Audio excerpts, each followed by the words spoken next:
Bem viver é direitos da natureza, direitos humanos, biocentrismo, cultura de paz e poesia da vida. Bem viver é desmercantilizar a vida, sobretudo da natureza. Bem viver significa justiça social, porque somos seres comunitários. Se um não está bem, todos os demais também não estarão bem. Florestas urbanas, rios e ruas, caminhos para o bem viver. A cidadania ativa, na busca de um mundo melhor, também faz parte do bem viver. Afinal, o banquete da vida deve ser partilhado. Consumo consciente, direitos da natureza e o fim do capitalismo são os primeiros passos para a construção da sociedade do bem viver. Bem viver é cultura de paz, respeito à Mãe Terra e justiça social para todos.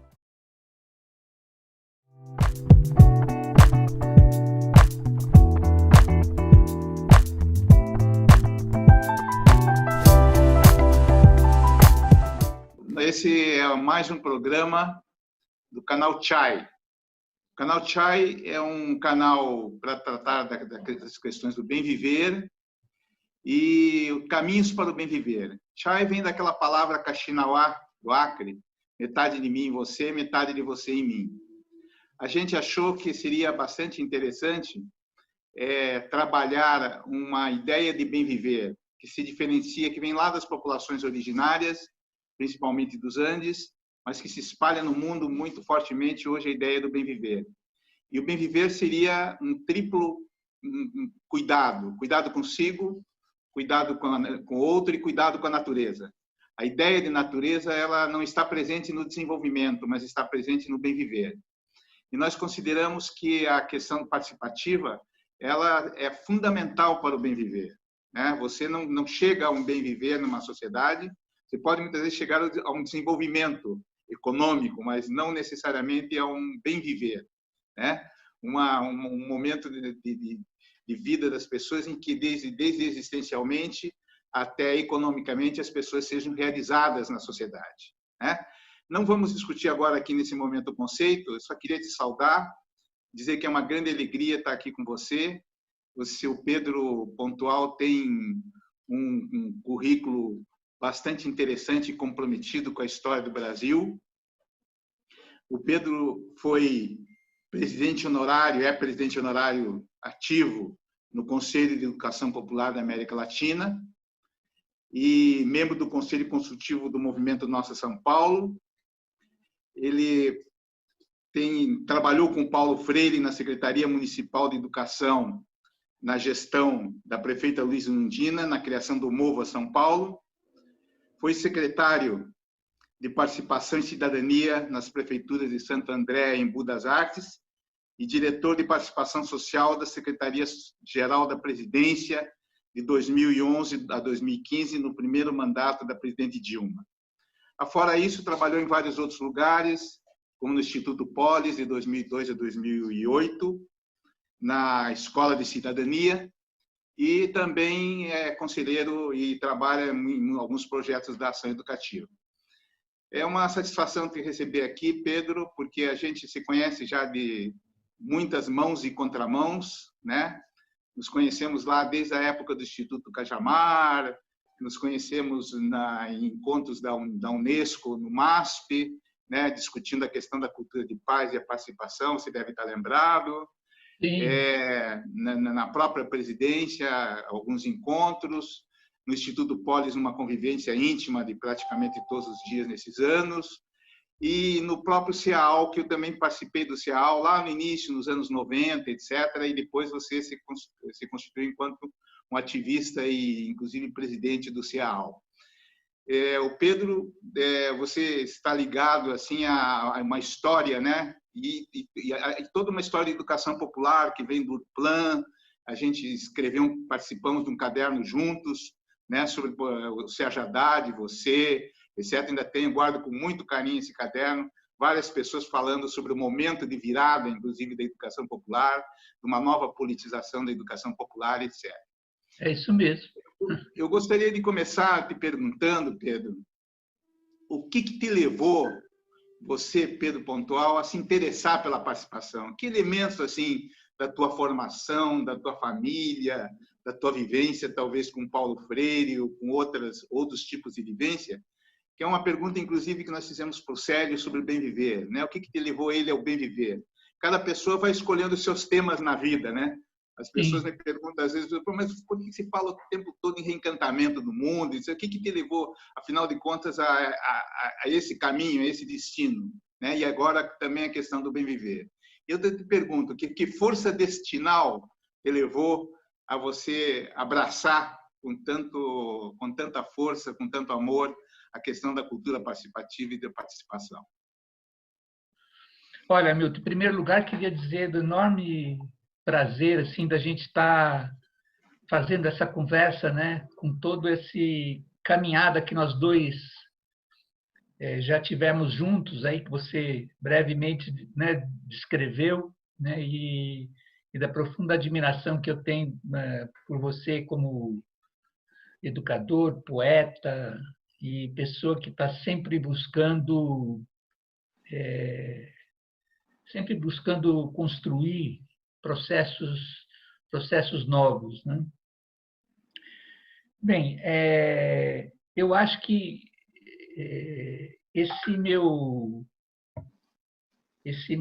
essa minha busca pela participação e eu diria pela educação popular, que essas duas coisas para mim foram indissociáveis, né? A minha paixão pela participação e pela educação popular, né? Pela cultura participativa e pela educação popular. Ela remonta e tem um momento fundamental na minha experiência educacional como secundarista.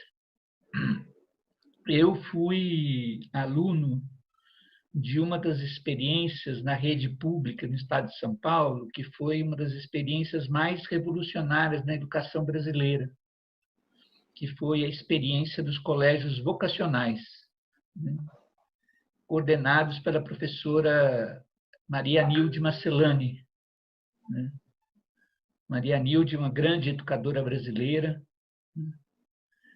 Aliás, se estivesse viva no ano que vem, faria 90 anos.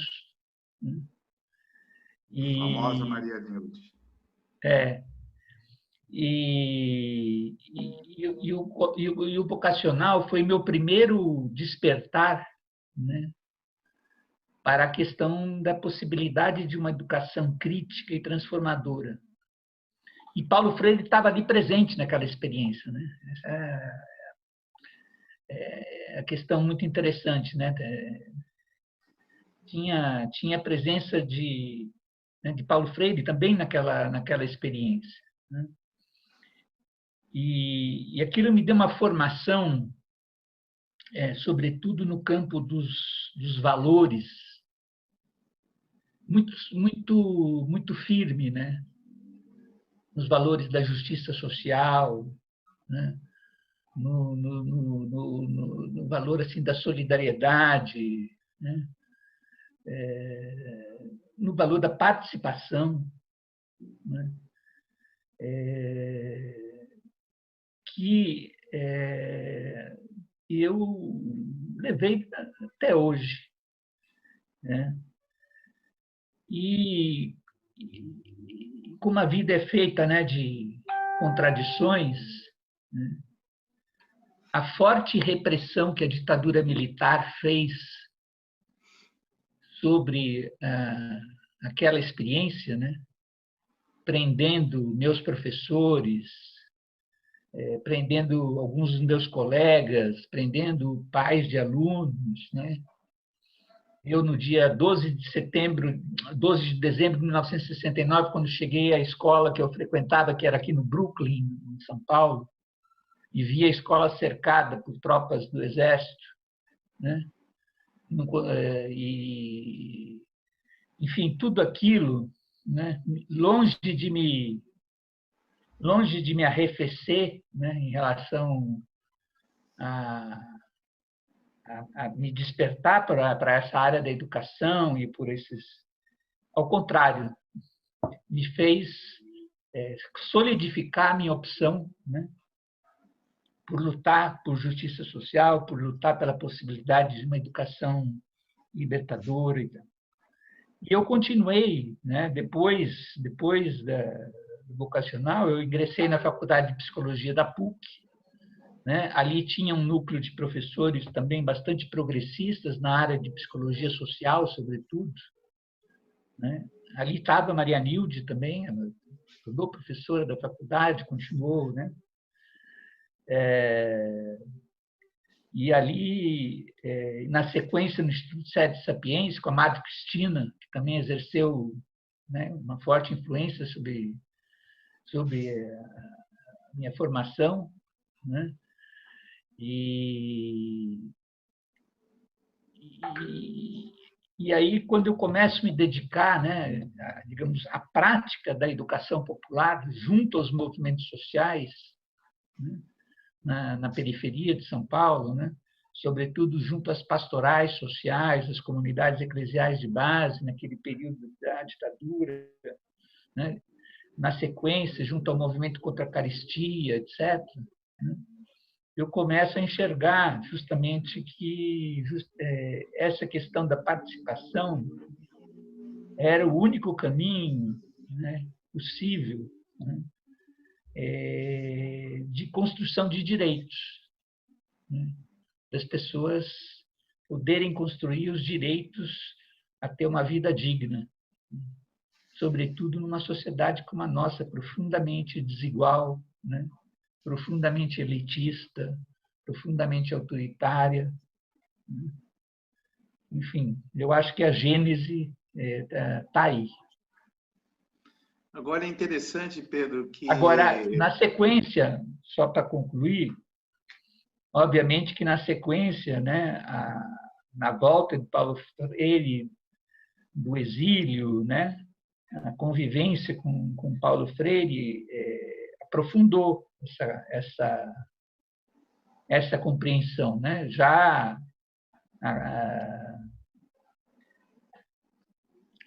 as suas obras, né? A Pedagogia do Oprimido, né? E depois a convivência com ele, sobretudo na Secretaria de Educação, né? E ver o quanto a maneira de conduzir todo o trabalho a partir do princípio da gestão democrática, o quanto isso foi importante naquele período, né? Isso aprofundou muito a minha identidade com esse tema da cultura participativa. E essa presença do Paulo Freire, foi ela que aproximou essas dimensões educativa e participativa, certo? Dentro do mesmo bojo, dentro do mesmo conceito, essa proximidade de conceitos, a presença do Paulo Freire foi forte assim na tua vida e nas tuas elaborações intelectuais e mesmo existenciais? Foi muito forte. Eu acho que foi uma presença forte e foi uma chave de leitura muito importante para compreender os processos participativos, né? E compreender uma questão fundamental, né, Hamilton, que era assim, olhar os processos participativos justamente na sua potencialidade, na sua dimensão educativa, né? Então, por exemplo, toda aquela experiência dos movimentos sociais, né? Como aquilo era importante, né? Como aquilo educava as pessoas, né?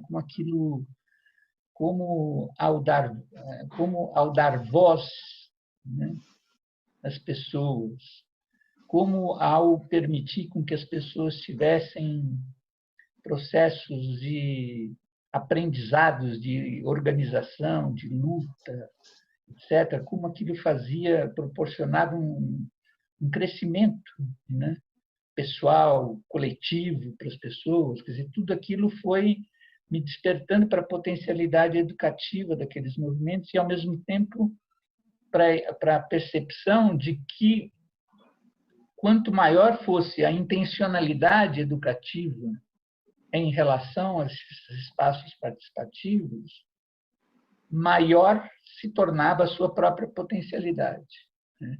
Ou seja, se a gente colocasse com maior clareza, né, tivesse maior clareza a respeito dessa potencialidade educativa e trabalhasse com maior intencionalidade, processos educativos, processos formativos, etc., a gente contribuiria para uma maior qualidade desses espaços formativos. E aí começa a surgir a ideia, né, das escolas de cidadania, dos processos de formação, né?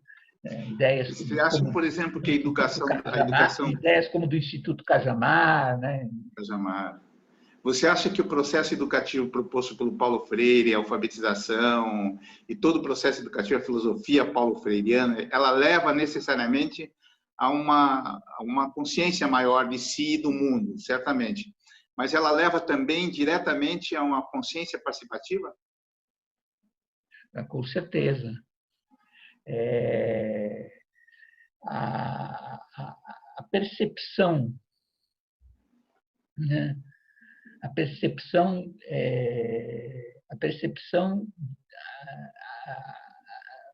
uma melhor leitura do mundo, né?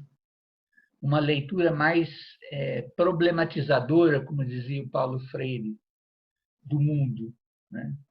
O desvelamento, né, das relações de opressão, né,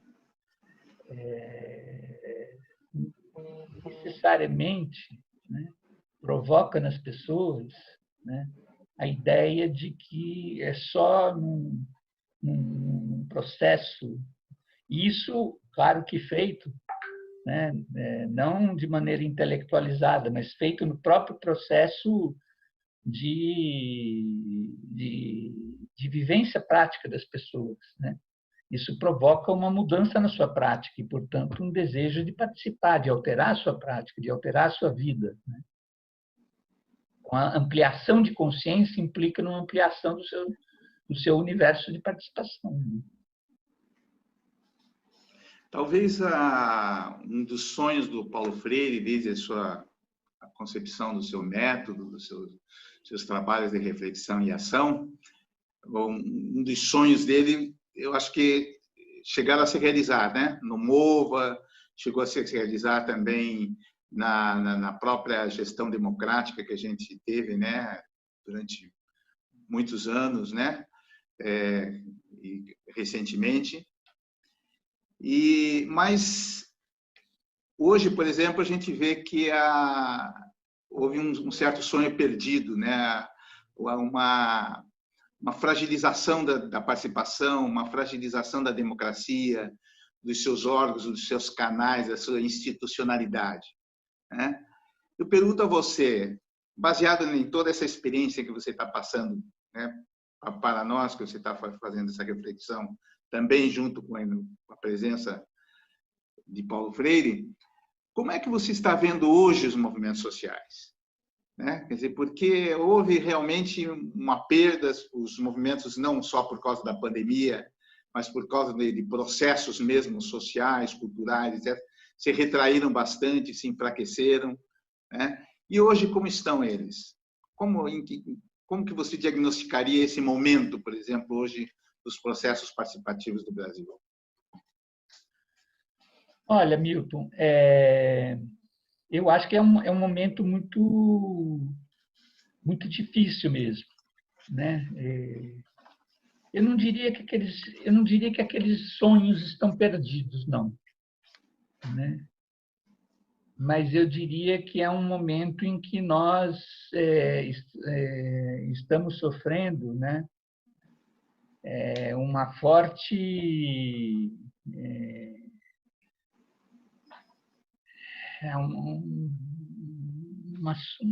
estamos sofrendo um forte ataque, né,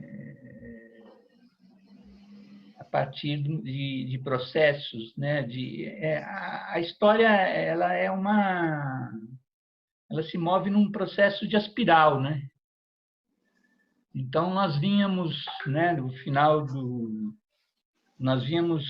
início dos anos 2000, né, numa certa onda na América Latina, né, fruto da falência das políticas neoliberais do final dos anos 90, né, e do crescimento dos movimentos sociais, nós vínhamos numa certa onda ascendente, né, na espiral, que levou à eleição, né, de governos progressistas em diversos países da América Latina, Argentina, Bolívia, Peru, Venezuela, Brasil, né? E aí um crescimento, né, desses movimentos sociais, né? Agora, as elites e o império, né,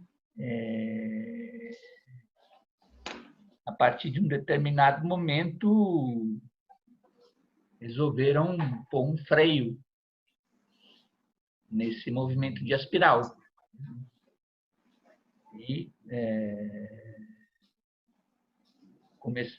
nós estamos vivendo um momento agora descendente, né, na espiral. E a partir de processos de golpe, né,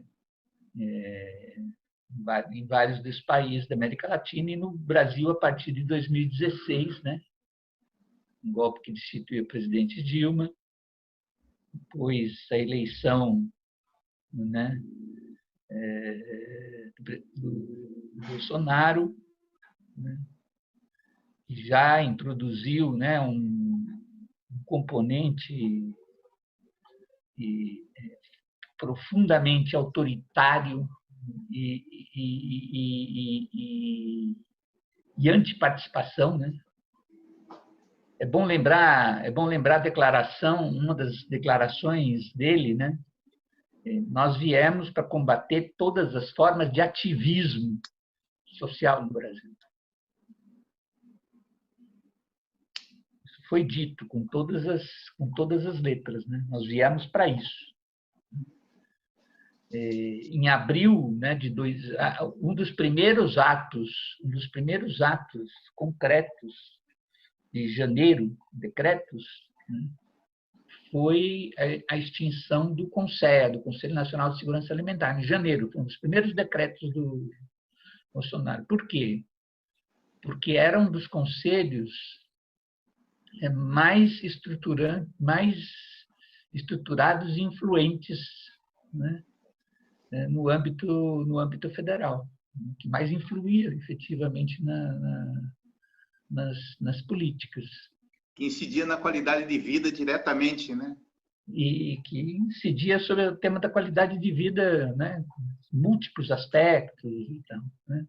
Depois, logo em abril, né, aí ele faz o decreto mais geral, né, em relação aos conselhos, extinguindo uma série de órgãos colegiados, diminuindo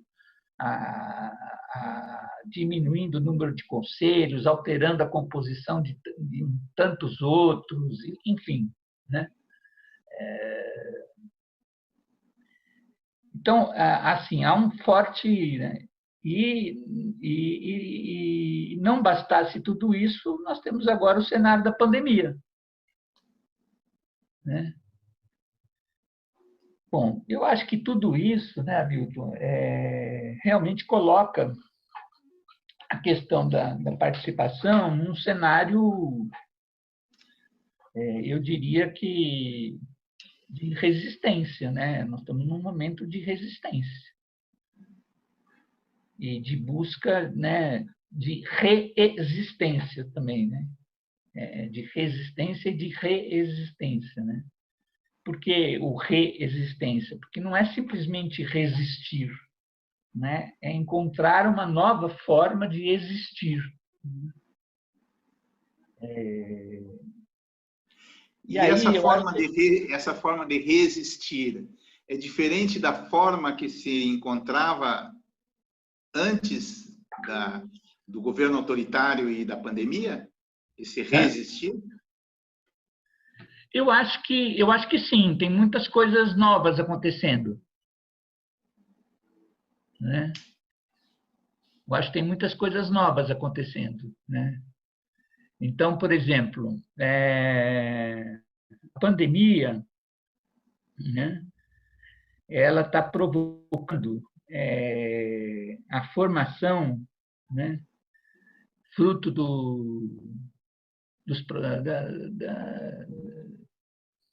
da crise de subsistência, de fome, de desemprego que ela está gerando, né? Ela criou, né? Ela gerou a necessidade de um conjunto de formação de redes de solidariedade muito grande, né? Então, diversos movimentos sociais passaram a se dedicar, né, a um trabalho de solidariedade muito concreta, né, com formação de redes de solidariedade muito, muito importante, né? Quer dizer que essas solidariedades, essas novas solidariedades, seriam novos componentes agregadores do processo participativo hoje. Isso, né? Então, por exemplo, o movimento Sem Terra tem feito algumas coisas muito importantes, né, de distribuição de alimentos que vêm dos assentamentos para ocupações urbanas, né, em espaços de cozinhas comunitárias, gerando processos de diálogo ao mesmo tempo, né, sobre a importância da reforma agrária, ao mesmo tempo a distribuição muito concreta de alimentos que vêm dos assentamentos. O próprio MTST também aqui em São Paulo, né, tem feito distribuição de alimentos, a Central de Movimentos Populares também, ampliado as suas redes, né? E eu acho, o que eu penso que é muito importante, que tem se criado também muitos atores novos. Isso que eu acho que é importante, né? Quer dizer, tem se criado muitas redes que não existiam antes da pandemia. E que foram se criando nesse processo, né? Eu acho que isso é um dado novo bastante importante. Pedro, você acha que eu acho que, por exemplo, quer ver, Hamilton? Eu acho que tem mais umas coisas que eu queria comentar. Sim. O fato de, durante a pandemia, você ter tido, por exemplo, algumas manifestações com caráter nitidamente político, como foram algumas manifestações não, antes de falar das manifestações políticas, a organização de novos sujeitos. Então, por exemplo, os entregadores de aplicativos, né? Motoboys. Não, entregadores de aplicativos, né? Que é uma categoria mais específica, né? Que se organizaram, que se constituíram, tem uma liderança muito clara, né? Com muita lucidez, fizeram manifestações, né? Grandes, importantes, né? Para enfrentar o tema da precariedade do trabalho, a reivindicar, né, melhores condições de trabalho, né, e se constituem num novo sujeito.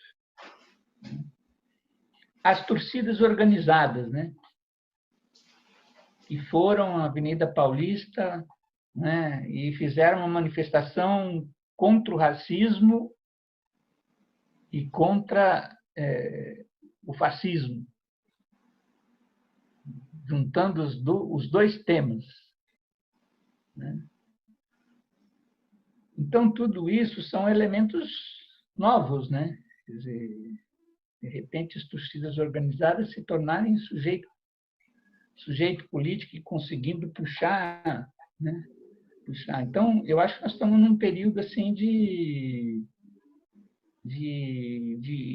uma reacomodação, eu diria, né? Surgimento de novos sujeitos, os sujeitos, entre aspas, tradicionais, os movimentos sociais buscando novas formas de se organizarem, né? E agora, tem coisas, Hamilton, que eu ando me perguntando muito, né? Ao mesmo tempo que eu sinto que existe, né, esse processo ou seja, que tem muita participação ainda acontecendo, mas, ao mesmo tempo, eu fico sentindo que, na sociedade como um todo, eu sinto que parece que tem um certo anestesiamento. Estou vivendo um momento de um certo anestesiamento. Eu ando muito incomodado com essa situação que nós estamos vivendo nessas últimas semanas, das queimadas. Queimando o Pantanal, queimando a Amazônia, queimando o Brasil, né? As queimadas se estendendo, né, para outros estados e tal. Eu sempre tive a ideia, tinha a hipótese de que a questão ambiental era uma questão capaz de mobilizar muitos segmentos de classe média, setores da sociedade que talvez não se mobilizassem por outras lutas por direitos, mas que na questão ambiental, né, juventude, tinha um pouco não sei se era um pouco essa ideia que essa era uma questão que sensibilizaria mais a sociedade. Mas eu não estou vendo nada disso acontecer. A não ser, claro, tem uma outra iniciativa, né, acontecendo, mas eu ando me perguntando muito o que está acontecendo, né? Assim, que parece que tem um certo realmente anestesiamento desse ponto de vista de lutas mais gerais, assim, né? Eu penso que talvez a metáfora, a analogia maior hoje seja a mesma ideia da metamorfose, né? Quer dizer, ao mesmo tempo como se fosse a lagarta, né? Nascendo, tentando se debater com tecidos podres e tecidos vivos ali, etc., para gerar um voo, né? Para gerar uma coisa nova, né? Pode realmente, como diz um amigo, gerar uma barata, né? Sei lá, a gente não sabe se pode ser uma borboleta. O que vai ser a barata kafkiana ou uma borboleta realmente que vai sair, né, desse processo todo. Mas também me preocupa bastante esse anestesiamento, mas me preocupa uma outra questão, que é justamente outro lado. Quer dizer, por um lado, existe um recrudescimento do autoritarismo, uma iniciativa nas mãos do autoritarismo, tentando desmontar políticas sociais, atividades, movimentos e por aí afora. Mas, por outro lado, também eu me pergunto se os movimentos sociais não foram levados a uma institucionalização muito grande também nos últimos períodos, né? Perdendo um pouco da sua capacidade de autonomia, perdendo a sua capacidade de independência, etc., em relação ao Estado, né? No sentido de se constituir como sujeito autônomo mesmo. A pergunta é a seguinte: onde que erramos, né? Onde que os movimentos sociais também erraram? Porque os movimentos sociais são humanos também, têm uma série de deficiências, também tem seus autoritarismos, também tem seus excessos e por aí afora, né? Então, porque às vezes a gente vê assim, não, mas o governo desbaratou, o governo fez isso, mas onde que os movimentos sociais pisaram na bola, vamos chamar assim, ou não? E isso é uma coisa que me instiga também, que eu me pergunto, né? Se realmente eles perderam um pouco o pé da história, ou não, né? Onde estão os erros do outro lado, né? Você fez alguma reflexão sobre isso, Pedro? Eu concordo, acho muito importante essa sua pergunta, né? Porque, de fato, às vezes os balanços que se faz desse período dos governos progressistas, eles são muito unilaterais, né? Se fala dos erros cometidos pelos governos, que realmente teve, muitos, né? Mas se fala muito pouco dos equívocos também que teve do lado dos movimentos, né? E eu acho que teve sim, nós estamos pagando, estamos vivendo as consequências disso, né? Então, acho que você já citou alguns deles, né? Acho que o primeiro deles foi realmente essa excessiva institucionalização dos movimentos e essa dependência, né? Que se criou, né? Em relação ao Estado, sobretudo no período dos governos progressistas, né? A crença, né? Eu acho que isso se perdeu a autonomia, né? Viu, Pedro? Então, você falava sobre a perda da autonomia, né? Que esse processo de institucionalização... Agora, um segundo elemento... Só levando um pouquinho mais o rosto. Isso. Eu acho que um segundo elemento foi assim uma aposta talvez muito única ou muito grande nos chamados canais institucionais de participação popular, né?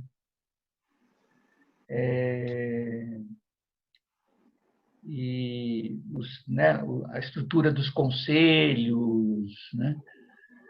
Que, sem dúvida, tem a sua importância. Eu trabalhei com isso, né? Trabalhei com a questão dos conselhos, com o fortalecimento dos conselhos, das conferências, que foram processos importantíssimos, né? Mas hoje, olhando, né, com retrovisor, para mim fica muito claro, né, que teria sido fundamental ter investido muito mais nos mecanismos mais de democracia direta também, né?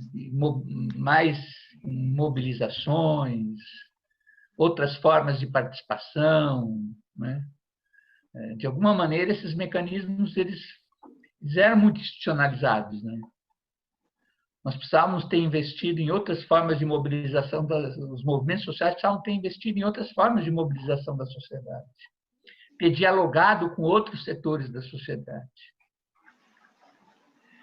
Os movimentos deixaram de fazer, muitas vezes, o chamado trabalho de base.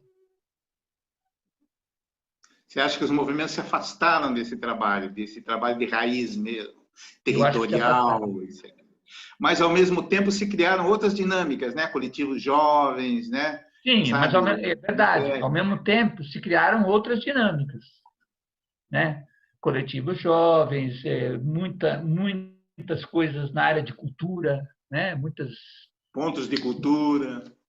Os pontos de cultura que se criaram, né? E coisas muito interessantes, mas, mesmo assim, né, teve um grande espaço na sociedade que ficou sem ser ocupado, né, pelos movimentos sociais, né, e acabou sendo ocupado pelas igrejas evangélicas, né, que foram fazer o trabalho de base, com a sua ótica. Sem dúvida. Mas fizeram um trabalho de base de acolhimento, né?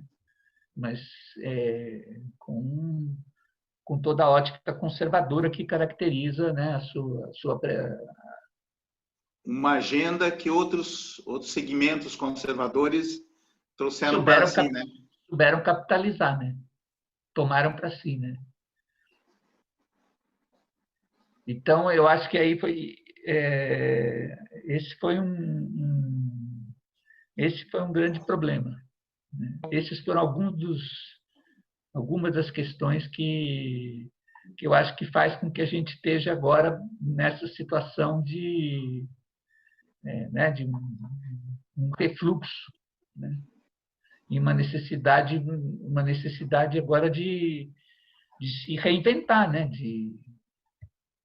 De recuperar um terreno perdido, né? E diante de um fato novo, né? Que é o aparecimento de uma direita e de uma extrema direita no Brasil,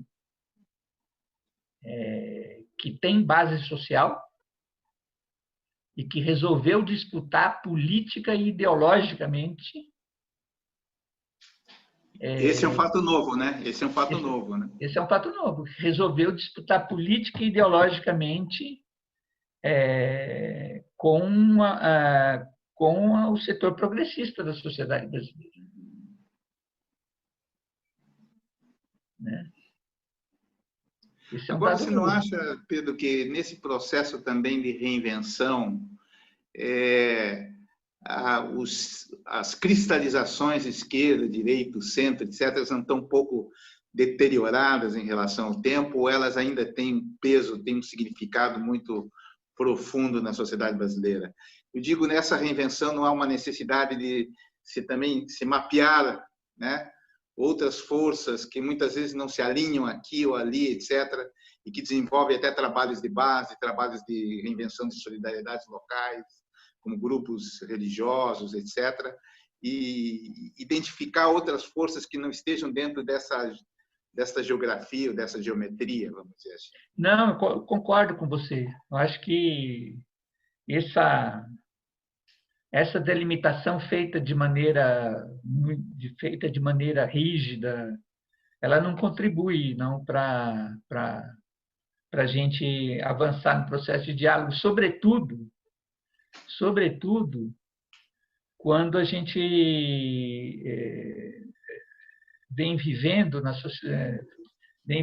fruto desse avanço da onda conservadora nos últimos tempos, um forte movimento de polarização na sociedade brasileira, né? De polarização, de radicalização, né? Então, colocar a coisa nessas caixinhas, né, não contribui, né? De fato, a gente tem formas de organização hoje, de participação, de solidariedade, né, que não cabem nisso e que são extremamente significativas, né? E das quais nós devemos nos aproximar, com as quais nós devemos dialogar, né? Eu acho que a Esther Solano, que é uma antropóloga, né, que tem feito estudos, acompanhado a evolução desse pensamento conservador, chamado, entre aspas, bolsonarista, ela tem dado algumas pistas muito, muito importantes, né? Assim, primeiro, da importância de não tratar isso como uma coisa homogênea, né? Mostrando, né, como isso é um fenômeno muito diverso, como as motivações são muitas vezes fluidas das pessoas que aderem a esse processo, né? Em que a gente não pode estigmatizar isso. Muito bom. E da importância da gente começar a pensar que nós temos, né, utilizando aí o próprio Paulo Freire, né, pensar no princípio do diálogo, né? Como nós vamos estabelecer processos de diálogo para a sociedade brasileira, né? Sobretudo aquela... Você pegou dois temas aí que daria para um programa inteiro, mas que eu gostaria de tocar, a partir da polarização. Quer dizer, está havendo uma polarização da sociedade brasileira, né? As redes de ódio aí que se configuraram nos últimos tempos, e o processo participativo ele se radicaliza também dentro desse processo, né, do ódio, né? radicaliza tanto pelas condições de vida material deterioradas, como as condições de vida da democracia deterioradas, o cerceamento da liberdade de expressão e por aí afora. Isso pode levar a um certo desregramento da sociedade. Sabe aquele desregramento dos sentidos em que você não sabe, você não tem mais, foge das estratégias definidas, mais racionais, etc. Ele pode levar a sociedade para um campo de uma irracionalidade muito grande. Eu creio que o processo participativo ele é um processo muito conectado com até elementos paulo-freireanos, quer dizer, por exemplo, o Vir para Compreender, que está no Manifesto 2000 da Unesco por uma cultura de paz, que está na criação de redes de solidariedade, nas relações de convivência entre as pessoas, etc. Quer dizer, que era isso que, na verdade, buscava, e, na verdade, que eu acho que essa participação é a substância da história contemporânea. Quer dizer, nós passamos por um período de violência muito grande no século XX, né? As lutas coloniais, as revoluções e por aí afora, e que talvez o grande desafio hoje seja você construir movimentos sociais fortes, que defendam suas causas, seus ideais, mas com um processo de cultura de paz, embebidos de uma cultura de paz, do ouvir, do protestar, de não se submeter, da não violência, vamos chamar assim, né? Exatamente. Eu acho que esse limite, quer dizer, entre a participação e a guerra é muito fluido, muito tênue, né? Como reinverter esse processo e fazer esse binômio da participação com a paz e não da participação com a guerra, com o fronte, com as barricadas e por aí afora, né? Como já tem acontecido em vários lugares, né? Não, eu acho que esse é o nosso grande desafio, né, Milton, nesse momento, né? Quer dizer, não deixar com que esse processo de radicalização e de polarização vire barbárie, né? Tanto em função das razões materiais, quanto em razão desse desregramento, como você fala, né? Ou e aí, realmente, eu acho que, assim, conceber processos de participação como arenas de diálogo e de possibilidade de culturas de convivência, de culturas de paz, é muito importante. Eu acho que essa experiência, né? Essa experiência que você participou aqui em São Paulo da Conferência da Cidade, né? Da construção da Conferência da Cidade, foi uma experiência muito significativa nesse sentido, né?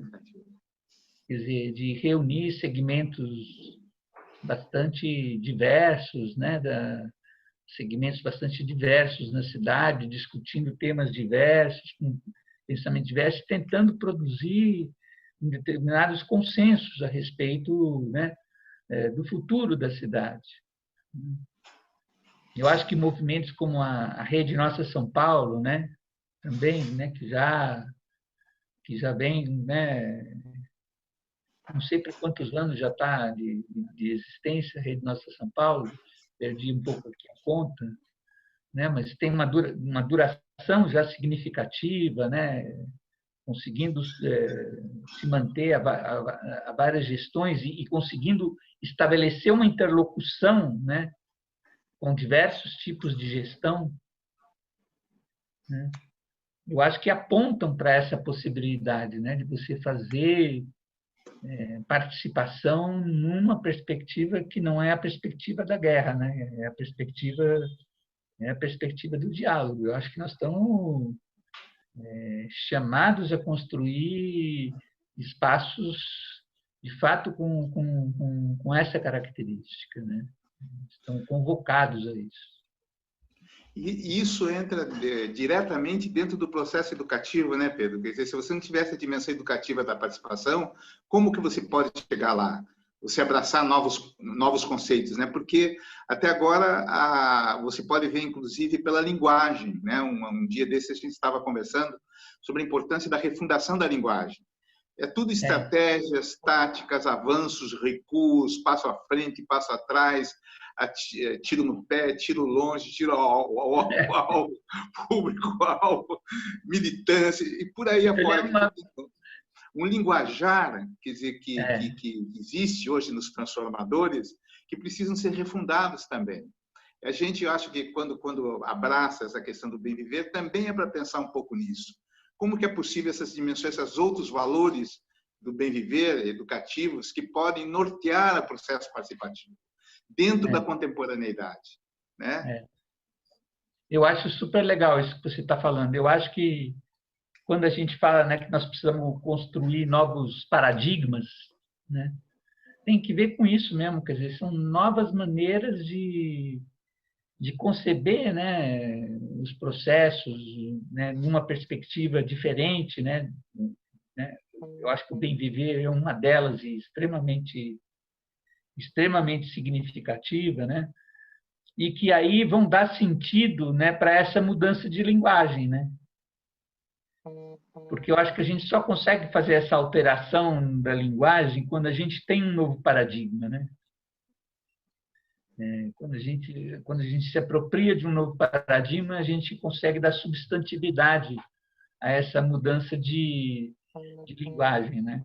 Então, eu acho extremamente importante que a gente comece a discutir isso, né? Quer dizer, participação numa perspectiva de cultura de paz. Então, o que é esse paradigma da cultura de paz, né? O aprofundamento do paradigma do bem viver, né? Porque às vezes eu vejo, Pedro, vai ser importante também nessa reflexão, porque talvez a gente esteja vivendo num momento da humanidade em que se ampliou também o conceito de educação, né? O conceito de participação, né? Porque a participação ela não é só centrada naquela centralidade do ser humano, né? Você tem hoje uma comunidade dos seres, como você falou no início, né? Poxa, eu estou muito indignado, muito preocupado com a Amazônia, estou preocupado com os animais, estou preocupado com a água, estou preocupado, quer dizer, essa visão de totalidade talvez ela ganhe sentido nesse momento, você não acha? Eu acho que desde que a gente comece a se conceber, né, de que nós somos parte da natureza, a gente começa a assumir de verdade isso, né, que nós somos parte da natureza, e, portanto, a questão da Mãe Terra, né? Isso muda Pachamama. muito. Pachamama, né? Pachamama, isso muda muito a cabeça da gente, né? Exatamente. Muda muito a relação da gente. E aí muda tudo, né? Muda o paradigma da própria participação. A gente começa a ver participação, né, nos biomas, começa a ver participação, né, na vida animal, né, nos processos da água, né, das mudanças climáticas, Exatamente. enfim, em todos esses processos, né? E aí eu acho que você já está apontando, por exemplo, uma relação muito íntima entre a participação e o bem viver. Concorda comigo? Com certeza. Com certeza. Como é que você vê isso? Não, eu vejo isso. Eu acho que a construção dessa sociedade do bem viver,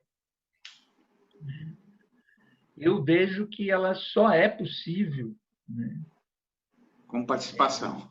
Com participação.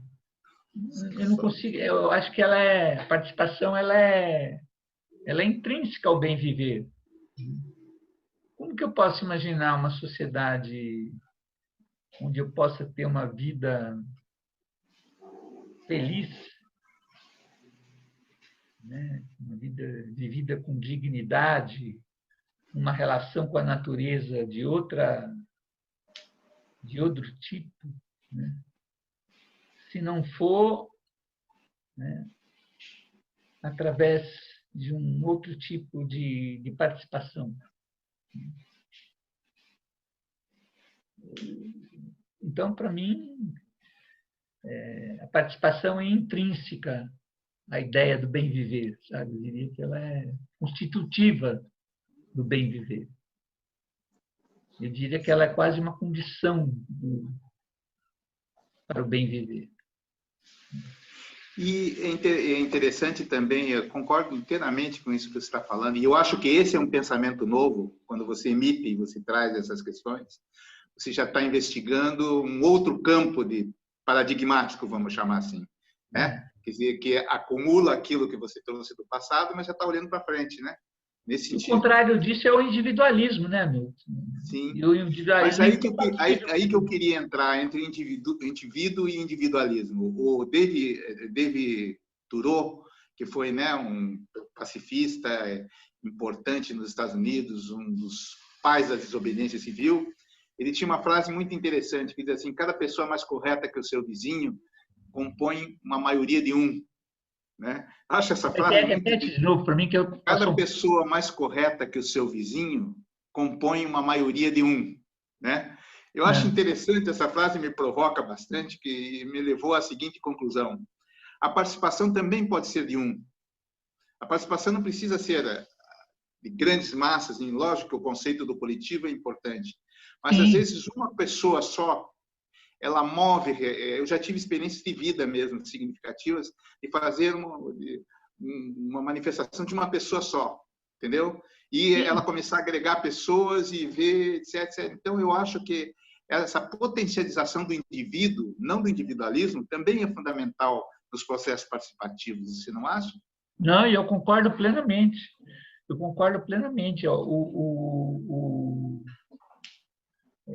Eu acho que tem uma questão da subjetividade do processo participativo que faz com que você a questão do indivíduo, né? A potencialização do indivíduo, né? Ela já se constitui numa dimensão do processo participativo, né? A afirmação do indivíduo, ela é parte do processo participativo e ela daí se distingue muito claramente do individualismo, né? Uma pessoa fazendo flores pela democracia, por exemplo, não significa participação? Significa, né? Sim, claro. Porque ela tá fazendo flores pela democracia com um sentido, né? Tem um sentido fazer aquela flor. Ela está fazendo flor pela democracia, né? Uhum. Pedro, queria fazer mais uma pergunta só, porque o nosso tempo não é tão... Passou rápido, né? Passou rápido, o tempo já deu. Eu queria, antes de fazer o agradecimento para você, só queria perguntar, você tem esperança? Eu tenho o quê? Esperança. Esperança. Tenho. Eu tenho esperança no sentido que o Paulo Freire desenvolveu, que o Paulo Freire transformou a palavra esperança num verbo, que é esperançar. Esperançar. Esperançar para dizer o seguinte, né? Quer dizer, a minha esperança, ela se transforma em ação. Né? Eu tenho esperança porque eu estou agindo, né? No sentido, né, de construir, né, esse sonho do bem viver. E à medida que eu estou agindo nesse sentido, né, e começo a ver a possibilidade de construir, né, o que ele, Paulo Freire, chamava dos inéditos viáveis. Os inéditos viáveis são aquelas experiências, né, que, pela sua singularidade e pelas suas características, sinalizam a possibilidade de nós chegarmos aonde a gente quer. Né? Então, eu vejo assim, algumas experiências hoje da agroecologia, né, da economia solidária, né, algumas experiências, né, na área da cultura e no campo das artes, né, enfim, uma série de experiências que estão aí sendo construídas, que vão anunciando essa possibilidade do bem viver, né? Que me dão esperança, quer dizer, é possível. E você não acha que esse esperançar Não seria aquilo que buscamos também, que é a qualidade poética do ser, a poesia da vida? Hã? Este esperançar não seria a própria poesia da vida? Sim, também. Com certeza. É a poesia da vida. É a poesia da vida. É isso mesmo. Pedrão, É o sentido da vida, né? toda a poética que existe na vida, né? É a poética que existe na vida. Dom Pedro Casaldáliga também dizia isso. Ah, é? Também falava do esperançar. É. Ah, que legal. E era um poeta, né? Ele era um poeta. Um grande do poeta, primeiro. de passagem. Que maravilha. Nos deixou um grande legado. Pedro, eu queria agradecer muito pelo canal Chai, por essa entrevista histórica, porque depois eu acho que tem elementos assim tão novos nessa nossa conversa que estamos tendo hoje. E depois nós vamos circular nas redes e eu acho que vai contribuir bastante para o debate público sobre o processo participativo e sobre o bem viver, né? Porque para nós o que na verdade o canal Chai não é um grupo apartidário, pluralista, não é parte de indivíduos, não de instituições, né? Pretende justamente semear estas ideias novas, né? No sentido do bem viver, seja na economia, no processo participativo, na educação, nas redes sociais e por aí afora. E eu agradeço muito a tua presença aqui, você nos honra muito com essa nossa conversa de hoje. Um grande abraço para você. Grande abraço, Milton. Foi uma grande oportunidade. Muito feliz.